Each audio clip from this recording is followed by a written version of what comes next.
how we can connect with angels. So basically, the culture of the earth plane or have countless stories of what they're basically saying is, for us as human beings, the story on angels have always been there.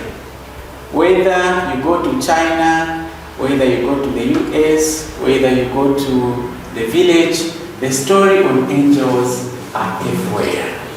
So stories on angels are there. So the historical record also comes from the Bible and also in many stories, especially when we were growing up, we would sit by the campfire and our grandmothers would tell us stories on how angels used to help humanity. So stories on angels are everywhere. So the wisdom of the divine has, by all of accounts, been given in such purposive ways as to reveal an agenda of unconditional love and consent for. So, in short, angels do come to us because of perhaps the Creator, the one who created us, so that they are able to show unconditional love. They also want to show their presence. So we also have a book which was written by Karen. So Karen is another scholar who says angels have been spoken of by the greatest saints, prophets, and poets through history. So the term or the subject on angels, it is not something that is new. It has always been there.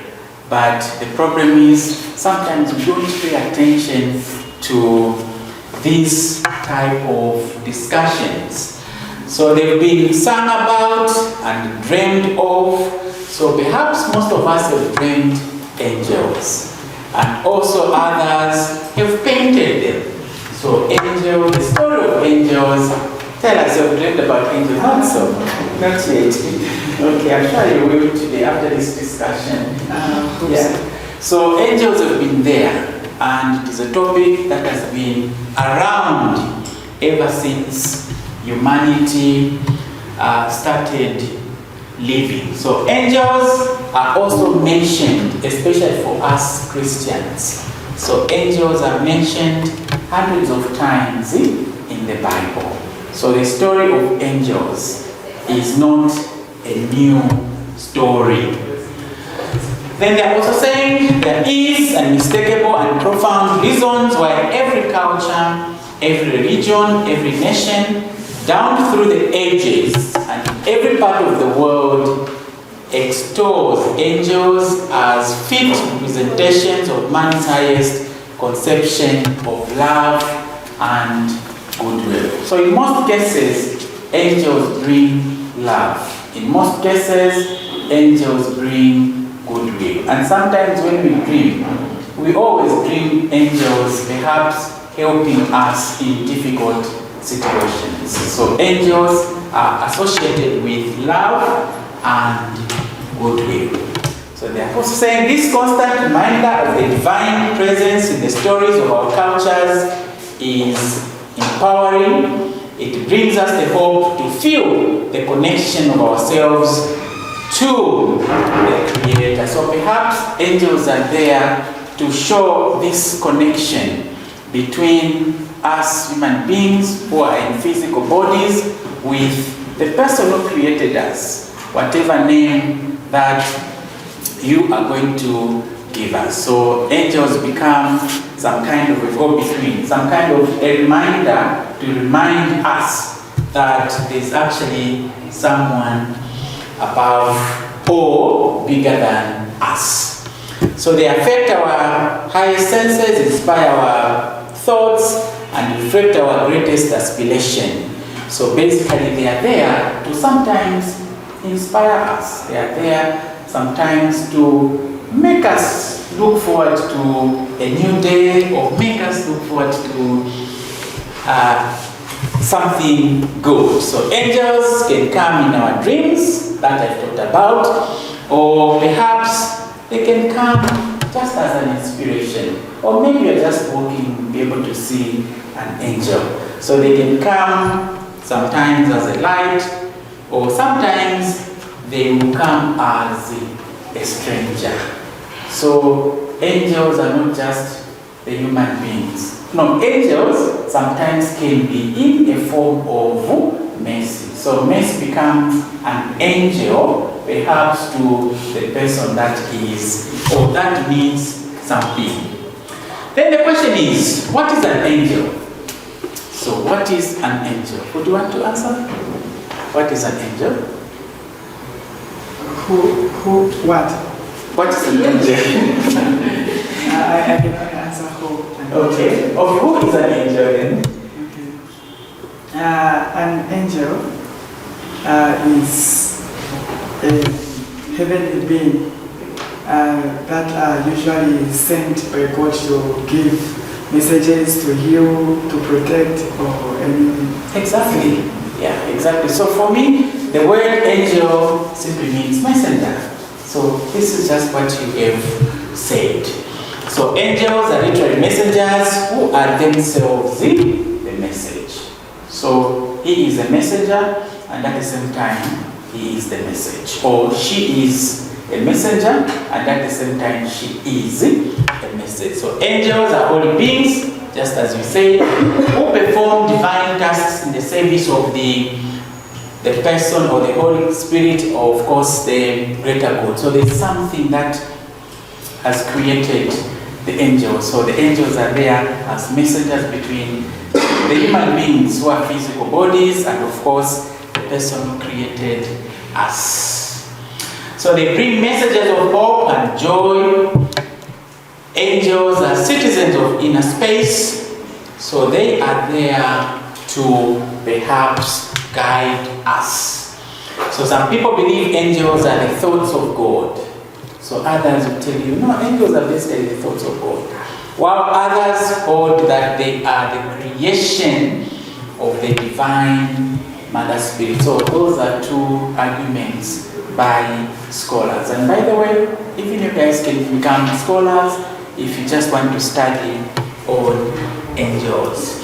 So angels work with souls in conjunction with the universal mind to help us raise and side spirits by reminding us of the truth, purity, and goodness that exist within everything. So sometimes we don't see anything good about this earth. Sometimes we have this perception where we believe anything about being in this world are just problems.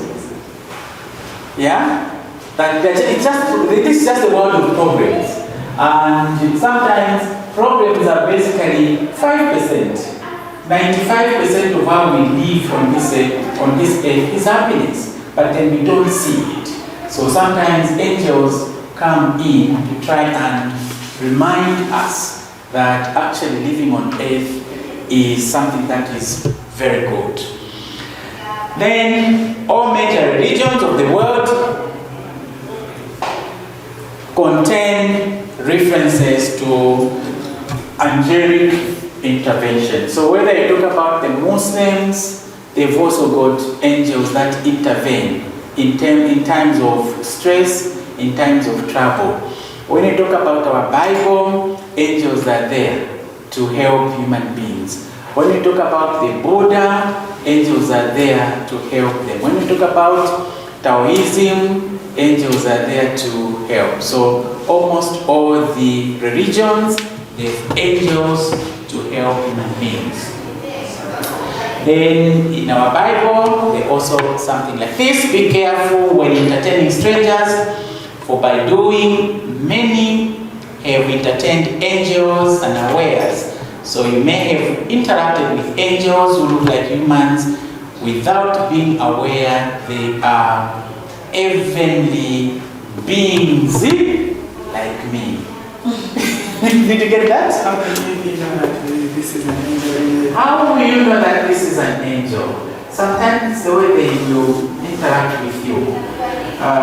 We can just refer to the Bible, where sometimes the person is the birth of Jesus, where Joseph was not sure. So an angel will come in to assure you. So the circumstance will actually dictate, and you'll be able to tell, okay, I meet an angel today. So sometimes you don't have transport money. And you don't have transport money, you want to go to Zampo. And you just meet this stranger. Without even asking, the stranger gives you a 20 kwacha. And you accept it. And you accept it. So that stranger becomes an angel to you. So this anyone who acts, I think this is where your answer is. Anyone who acts angelically is an angel. Anyone who acts angelically is an angel. So even you can actually become an angel. So then they are saying, this scholar says every blade of grass has an angel blade. Okay, yeah. So we also have this book. So for him, he talks about George Washington, that was the first president, who did not even know how to swim. So this is a true story, where he didn't know how to swim and then he fell into the water. And somehow the angels came and rescued him. So that's the story of George Washington. So George Washington, who could not swim, but the angels moved in and helped him. So that's George. Then there's also another story of a group of 6 Russians. These are scientists and they did not believe in God, so we are told. So they also, when they were in space, trying to put those machines that they do, and of course they did not believe in God, they were able to see angels. And this came in the newspaper, where they are also told that the Russians did see the angels. So the next question is, what are the purpose of angels? What is the purpose of angels? So they say the heavenly purpose of our angels is to give comfort, guidance, and protection as we journey through the stages of our life. So basically, life here on earth is a journey. But just take to experience life. Perhaps one day we'll go back where we came from. So as we are experiencing this life, Margaret, then the angels come in to try and guide us how to experience this life that we are living on earth. Then each one of us has at least 2 angels with us. So I can see 2 angels, next is 2 angels. That one is the other side, that one is the other side. Yeah, so I can see yours too. That one is on behind you, that one is here. Can you see mine? Look at that. Yeah, okay. So one is our guardian angel, God present with us from birth till death. So we are told that you have 2 angels. So when you are born, there is one angel that guides you through until your journey on this earth is over. And then you also have another angel. The other is a guide. Sometimes we've often those that come in to inspire and perhaps to show us some talents. And that's why we see others have better talents than us. The angels are here to show us our own possibilities. They are here to guide us. So they let us know we have not been forgotten and extend a hand to us whether we need a lift or not. So Margaret, the angels are here to guide us, to remind us that yes, we are here to experience the life on this earth. But then the angels are there to guide us that yes, there is a creator who created us. So this creator is still around. And that's why we are told angels are with us all the time, throughout the day, throughout the night.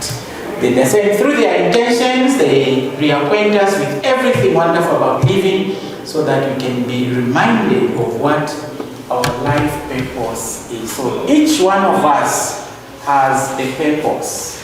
So you managed to come on this earth because you have a purpose.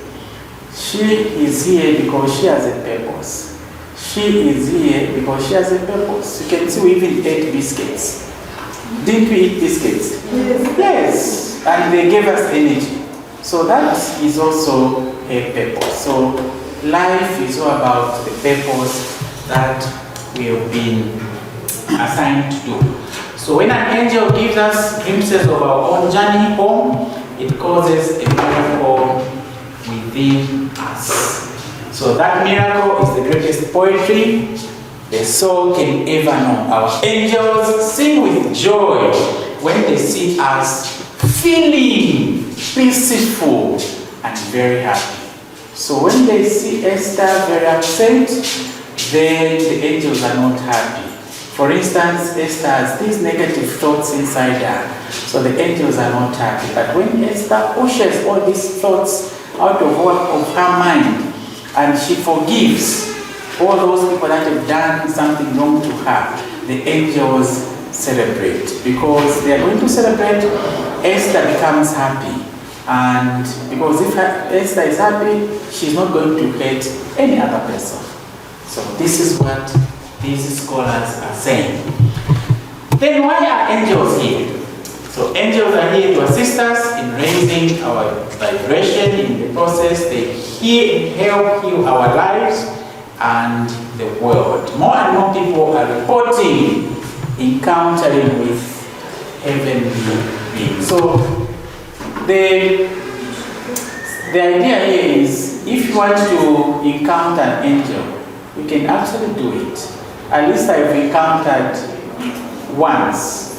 Like just start thinking about, okay, let me see if angels do exist. Do they exist? And on the stairs, like, I don't know whether you see them with your eyes, but you'll be able to tell that, yes, I've encountered angels. So as I said, these are personal things. So you'll be able to tell, yes, I've encountered angels. Those that encountered, I still remember, there were 2 children and girls. And I think they were dressed in some flowery dresses, but they were between 5 and 6. So what I'm saying is, if you want to encounter them, you can encounter them. As long as you want to encounter them. Because they are around with us. So next, so each contact, conversation with your angels is filled with all the tenderness, love, and wonderment of discovering the best friend you have ever known forever. So as I said, if you want to encounter the angels, we can encounter them. If you want them, that is.